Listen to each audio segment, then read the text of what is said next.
Transcription number back of 27, speed 100 word per minute, Sir KAILASH Chandra, volume 2, start. This committee was to submit its report on the first day of the 15th session of the Rajya Sabha. That was in 2003, but this committee had to be granted 3 extensions and the report was ultimately available on the 3rd March 2005. At that time, as we all know, the so-called JP's movement of total revolution was at its peak.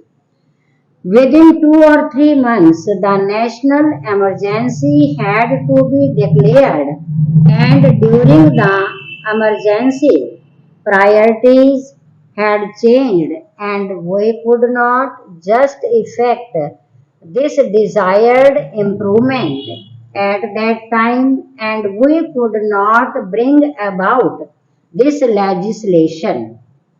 And then the Janta rule and the Lokdal rule. For 30 months they were in power, but the two, although they tried to pose to be champions of the downtrodden and the workers, failed to deliver the goods. And that is why today we are going to consider the report of that committee.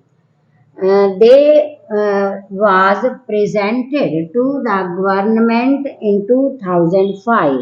Therefore, we are also equally responsible for not ameliorating their conditions and their plight.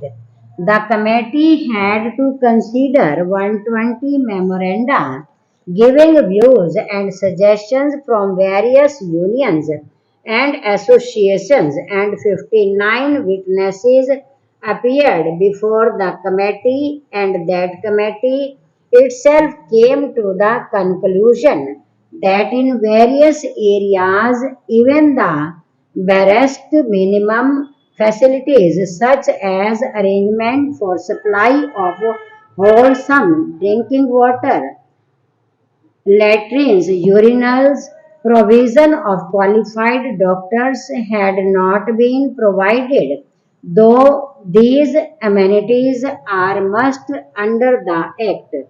The Act has been there, but we could not enforce it. We could not implement it only because the employers did not want it. They did not want to give the workers due justice.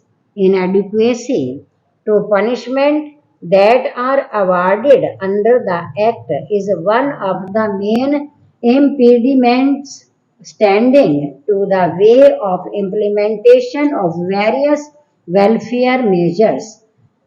Courts generally takes a lenient view of the offences under the Act, and they let off the employers who are offenders with light punishment, which generally amount to a fine of ₹100.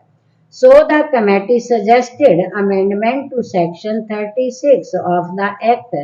An employer is required to provide these workers living accommodations, but generally, in spite of the fact that the government gives loans and subsidies to the employers for construction of houses, progress in regard to these construction is very poor. As I said earlier, very unhygienic and insecure houses are there where these people have to live. Even compensation to the workers in the event of a house collapse is not given stock.